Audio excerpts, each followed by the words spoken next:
Stalinism is alive and well on our college campuses, ladies and gentlemen, and it's spreading into our public classrooms. It's spreading into our culture in many, many ways, wokeism and so forth. It only goes in one direction. Allen West happens to be a friend of mine. He's an American combat hero. He served multiple tours, including in Iraq. He's actually a brilliant man who's done an enormous amount of reading. He's got a master's degree. Whenever I talk to him, he likes to talk about things like Aristotle and so forth. I mean, he's really a cool guy.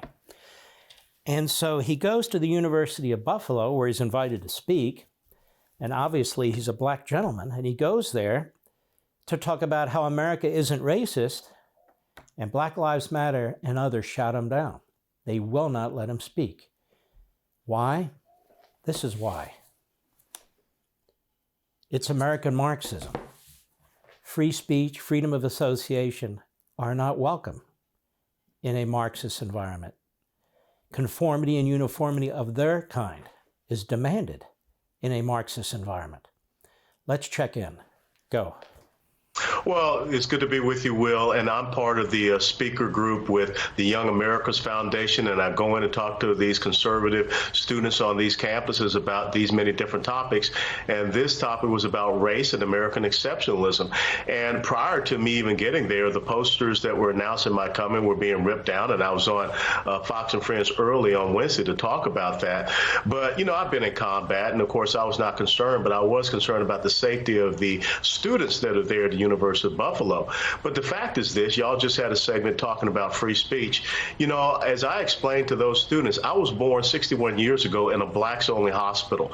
And I grew up in the same inner-city Atlanta neighborhood that produced Dr. Martin Luther King Jr. My elementary school was right across the street from Ebenezer Baptist Church.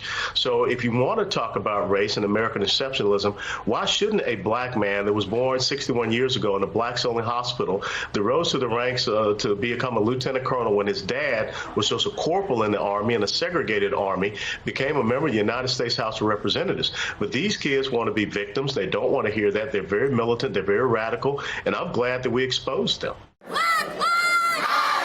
Tense moments at the University at Buffalo Thursday night. This is video from outside an event called America is Not Racist, Why American Values Are Exceptional with Lieutenant Colonel Allen West. He's an Army veteran and politician, most recently serving as the Texas Republican Party chairman. We want to bring these dialogues to campus, which was one of the reasons we brought Allen West. Therese Purcell is president of UB's Young Americans for Freedom, the club that invited West. We think everyone has a right to express their opinion, so we purposely left half of the event to have an open Q&A for people who disagree to come respectfully ask him a question, and then we can engage in this healthy dialogue. There was some tension inside the event, but even more so outside. When West was finished, he was escorted out by police.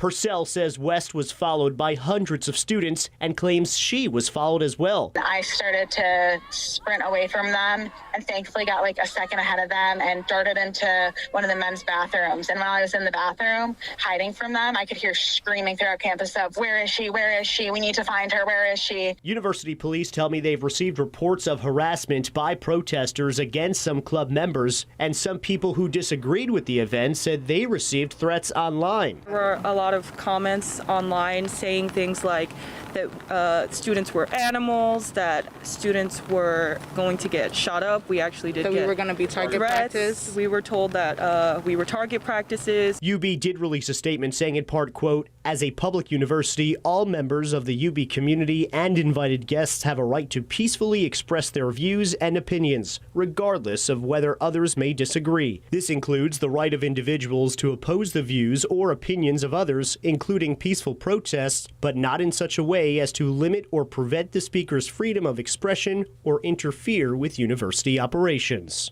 Without a doubt, the University of Buffalo should be ashamed of what they allowed to happen. The fact that a 22-year military veteran and a former member of the United States House of Representatives that just so happens to be a black man had to be escorted out by police. I mean, I remember the days when black students had to be escorted onto college campuses. But now, because of radical militant black students, I have to get escorted out. There's something that has to change. A college and university environment is supposed to be about the free and open sharing of thoughts, perspectives, and ideas. But the progressive socialist left, by way of fear, intimidation, coercion, and ultimately violence, this is how they suppress any other thoughts, free speech, and we cannot have that happening here in the United States of America. He's so right. And in fact, this is happening beyond the college campus now. Their efforts to silence parents, as you well know, even with criminal threats from the Department of Justice and Merrick Garland and the Biden administration. There are efforts to create ideologically indoctrinated little babies on transgenderism and critical race theory without telling parents. And that's underway, and Florida said, no, you can't do that. And of course, Florida's under attack for doing that, which is exactly right what they're doing.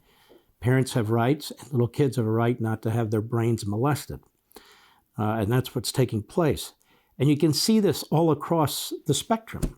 You can hear it in the vile attacks by Joe Biden. If you're trying to fix the voting system that was ruined as a result of the pandemic and the left, you're part of the Jim Crow mentality and Jim Crow of the past. Of course, Biden actually was, to be quite frank about it. So this attack on free speech, led by the Marxist left, led by big tech, led by the corrupt media, led by the Democrat Party, led by academia and so forth, will kill this society. It will destroy it. Because ideas have consequences, and they need to be debated among the population. So the best ideas are embraced and the worst ideas are eliminated. That's the nature of a civil society. Did that look like a civil society on that college campus there? People insisting that he not have the right to speak? If you don't want to hear what he has to say, don't show up. Want to see more Mark Levin? Go to levintv.com and subscribe now.